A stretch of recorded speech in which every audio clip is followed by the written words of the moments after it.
Students, welcome back to my channel. Students, मेरे channel जिसमें आप सबका एक बार फिर से हार्दिक स्वागत है। स्टूडेंट, जैसे कि आपको पता है कि मैं आप सबके लिए पंजाब टेट के थ्योरी नोट्स लेकर आती हूँ, जिसमें हमारा जो टॉपिक चल रहा है वो आर्टिकल्स ऑफ इंडियन कॉन्स्टिट्यूशन का रहेगा। तो उसके रिलेटेड क्या रहता है आज का हमारा फिर टॉपिक। वीडियो शुरू करने से पहले स्टूडेंट्स, मैं आपको एक इन्फॉर्मेशन देने वाली हूँ। स्टूडेंट्स, विद इन 1 और 2 डेज में हम अपना लाइव सेशन स्टार्ट किया करेंगे, जिसकी टाइमिंग मैं आपको बता दूंगी, या फिर आफ्टर 6 o'clock, 6 बजे के बाद, या फिर 6:30 में हमारा जो है लाइव सेशन रहा करेगा। उसमें ये जो क्लासेस है ये वीडियो अपलोड मैं लाइव में ही किया करूँगी, ठीक है। तो ज़्यादा से ज़्यादा स्टूडेंट को शेयर करिए ताकि वो भी इस वीडियोस का फ़ायदा ले सके। तो आज का क्या रहता है हमारा संघ राज्य क्षेत्र के बारे में। 239 आर्टिकल में क्या है कि संघ राज्य क्षेत्रों का प्रशासन के बारे में बताता है कि संघ और राज्य क्षेत्रों का आपस में जो रिलेशन है उसके बारे में। 293 ए में क्या है कि कुछ संघ राज्य क्षेत्रों के लिए स्थानीय विधानमंडलों का, मंत्री परिषदों का या दोनों का सृजन किस तरीके से होगा। 239 का ए पार्ट बताता है कि दिल्ली के संबंध में कुछ विशेष उपबंध है। ये इंपॉर्टेंट है कि दिल्ली के संबंध में कुछ विशेष उपबंध किए गए हैं, विशेष अधिकार दिए गए हैं दिल्ली को। 239 क ख के अकॉर्डिंग क्या है कि संवैधानिक तंत्र के विफल हो जाने की दशा में जो उपबंध किए जाएंगे। और 239 ख के अकॉर्डिंग क्या है कि विधानमंडल के विश्रांति काल में अध्यादेश प्रख्याप्ति करने की जो प्रशासन की शक्ति होगी ये उसके बारे में दर्शाएगा। 240 आर्टिकल क्या कहते हैं कि कुछ संघ राज्य क्षेत्रों के लिए विनियम बनाने की जो राष्ट्रपति की शक्ति होगी उसके बारे में बताएगा। 241 आर्टिकल के अकॉर्डिंग क्या है कि संघ राज्य क्षेत्रों के लिए उच्च न्यायालय की व्यवस्था। और इसके बाद आ जाता है पंचायतों के रिलेटेड। ये बहुत ही इंपॉर्टेंट टॉपिक है, इनको ध्यान से समझना। पंचायत से रिलेटेड किसमें है, 243 में। 243 में क्या है, पंचायत की सारी परिभाषा बताएगी कि पंचायत क्या होगी, किस लिए होगी। 43 ए में क्या है, ग्राम सभा के बारे में बताती है। 43 ख क्या है, पंचायतों का गठन के बारे में बताती है। 43 ग पंचायतों की जो संरचना है उनके बारे में बताती है। 43 घ क्या है, स्थानों का आरक्षण, यानी कि पंचायत में किन किन स्थानों का आरक्षण रखा जाएगा ये उसके बारे में बताती है। 243 न पंचायतों की अवधि क्या रहेगी, कितने साल तक पंचायत टिकी रहेगी। और 243 च क्या बताती है, सदस्यता के लिए जो कुछ कंडीशंस ये वाले।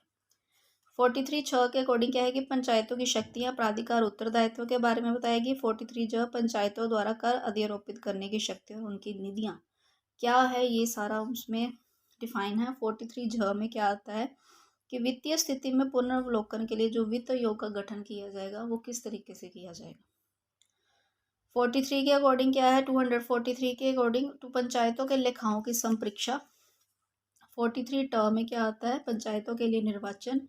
43 ठ में संघ राज्य क्षेत्रों का लागू होना। 43 न में क्या है, इस भाग का कतिपय क्षेत्रों को लागू ना होना। और 243 ड के क्या है, विद्यमान विधियों और पंचायतों का बना रहना। और 43 न में क्या है, निर्वाचन संबंधी मामलों में जो न्यायालयों का हस्तक्षेप है वो वर्जन किया गया। नेक्स्ट क्या है, हमारी नगर पालिकाएं के रिलेटेड क्या है। 43 त में क्या आ जाती है हमारे की नगर पालिकाएं की परिभाषा दी गई है। 43 थ में क्या है कि नगर पालिकाओं का गठन किया जाएगा, ये बताया गया है। 43 ध के अकॉर्डिंग क्या है कि नगर पालिकाओं की संरचना की जाएगी। 43 ध के अकॉर्डिंग कि वार्ड समितियां, इनका गठन किया जाएगा। 43 न के अकॉर्डिंग क्या है, स्थानों का आरक्षण रखा जाएगा। नेक्स्ट 43 प के अकॉर्डिंग क्या है कि नगर पालिकाओं की जो अवधि कितनी रहेगी। 43 फ के अकॉर्डिंग क्या है, सदस्यता के लिए जो कुछ कंडीशंस है वो बताई गई हैं। 43 ब में क्या है, नगर पालिकाओं आदि की शक्तियां, प्राधिकार, उत्तरदायित्व बताए गए। और 43 भ में क्या है, नगर पालिकाओं द्वारा कर अभिरोपित करने की शक्तियां, उनकी निधियां बताई गई हैं। 43 म आर्टिकल क्या कहता है कि वित्त आयोग की एक व्यवस्था की गई। और 43 य के अकॉर्डिंग नगर पालिका लेखाओं की संप्रेक्षा होगी। और 43 व के अकॉर्डिंग नगर पालिकाओं के निर्वाचन व्यवस्था बताई गई है। 43 य ख में क्या है कि संघ राज्य क्षेत्रों का लागू होना, किस प्रकार लागू होंगे। 43 य और ग में क्या है कि इस भाग का कतिपय क्षेत्रों को लागू ना होना। उसके बाद आ जाता 43 य और ग में जिला योजना के लिए एक समिति बनाई जाएगी। और नेक्स्ट 43 य और न क्या कहते हैं कि महानगर योजना के लिए समिति बनाई जाएगी। और 43 य और च के अकॉर्डिंग क्या है कि विद्यमान विधियों नगर पालिकाओं का बना रहना। 43 य और 6 का क्या बताता है कि निर्वाचन संबंधी मामलों में न्यायालयों के हस्तक्षेप का जो वर्जन है, ये सारा का सारा इसमें बताया गया है। स्टूडेंट्स, ये वाले जो आर्टिकल्स है बहुत इंपॉर्टेंट है, पंचायत और नगर पालिकाओं के रिलेटेड जो है, ये एग्जाम में काफ़ी ज़्यादा क्वेश्चन इनसे ही रिलेटेड आते हैं। नेक्स्ट आ जाता है हमारी कुछ सरकारी समितियों के बारे में। नेक्स्ट 243 य और ज में सहकारी समितियों की परिभाषाएं हैं, और इसमें क्या है कि बोर्ड के सदस्यों और पदाधिकारियों की संख्या कितनी होगी और उनका कार्यकाल कितना होगा। 43 य टर्म में क्या है, बोर्ड के सदस्यों का चुनाव किस तरीके से होगा। 43 य टर्म में बोर्ड की जो बर्खास्तगी, निलंबन और अंतरिम व्यवस्था होगी वो बताई गई है। और 43 य और नाम में क्या है, सहकारी समितियों के लेखा का आकेक्षण है। 43 य में क्या है कि सामान्य सभा की बैठक आहूत की जाएगी। 40 में सदस्य का सूचना पाने का अधिकार है। ये रिटर्न का और अपराध दंड की, ये सारे वैसे है तो ये कुछ इतने इंपॉर्टेंट्स नहीं है। ज़्यादा जो इम्पोर्टेंट आर्टिकल है वो ये वाले हैं, पंचायत और नगर पालिका रिलेटेड। ठीक है। नेक्स्ट क्या हमारा रहता है, अनुसूचित जाति और जनजाति क्षेत्र से संबंधित जो आर्टिकल्स हैं, ये बहुत इंपॉर्टेंट है। ये किस में है, आर्टिकल 244 और 244 ए में। 244 क्या कहता है कि अनुसूचित क्षेत्र और जनजाति क्षेत्रों का एक प्रशासन तैयार होगा। 44 ए के अकॉर्डिंग क्या है कि असम के कुछ जनजाति क्षेत्रों को समाविष्ट करने वाला एक स्वशासी राज्य बनाना और उसके लिए स्थानीय विधानमंडल और मंत्री परिषद दोनों का सृजन किया जाएगा। यानी कि इसमें असम को कि जो जनजाति क्षेत्र है उनको कुछ विशेष अधिकार दिए गए। ओके, ये दोनों आर्टिकल्स बहुत इंपॉर्टेंट है। नेक्स्ट है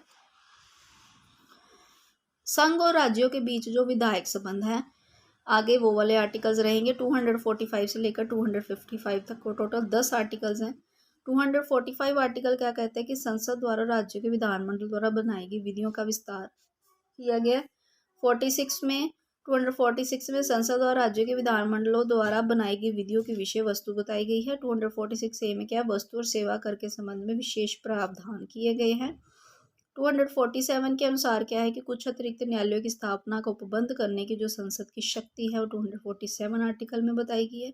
248 आर्टिकल में अवशिष्ट विधायी शक्तियां बताई गई है। 249 में क्या है, राज्य सूची के विषय के संबंध में जो राष्ट्रीय हित में विधि बनाने की संसद की जो शक्ति है ये बताई गई।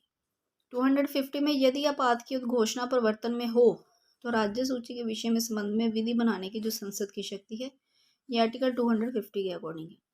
251 क्या कहता है कि संसद द्वारा अनुच्छेद 249 और 250 के अधीन बनाई गई विधियों और राज्यों के विधानमंडल बनाई गई विधियों में असंगति की परिभाषा है। 252 में क्या है कि 2 या अधिक राज्यों के लिए उनकी सहमति से विधि बनाने की जो संसद की शक्ति और ऐसी विधि का किसी अन्य राज्य द्वारा अंगीकार किया जाना। 253 में क्या है कि अंतर्राष्ट्रीय करारों को प्रभावी करने के लिए इसका विधान किया गया। 54 में संसद द्वारा बनाई गई विधियों राज्यों के विधान में बनाई गई विधियों में असंगति है। 255 में क्या है, सिफारिशों और पूर्व मंजूरी के बारे में अपेक्षाओं को केवल प्रक्रिया के विषय में मानना है। तो स्टूडेंट्स, आज हमारी वीडियो यहीं तक रहने वाली है, और क्योंकि थोड़ी सी टाइम की शॉर्टेज की वजह से वीडियो मेरी यहीं तक रहेगी। और नेक्स्ट वीडियो में हम ऑलमोस्ट सारे आर्टिकल्स डन कर लेंगे। जो 395 तक आर्टिकल है वो सारे के सारे हम रहेंगे। वो थोड़ा सा लंबा चलेगा सेशन, और ट्राई करेंगे कि वो हमारा सेशन जो लाइव चले। ठीक है, तो ज़्यादा से ज़्यादा स्टूडेंट्स को जोड़ना उस सेशन में ताकि उनको भी इन वीडियोज़ का फ़ायदा हो सके। मिलते हैं नेक्स्ट वीडियो में। Bye bye.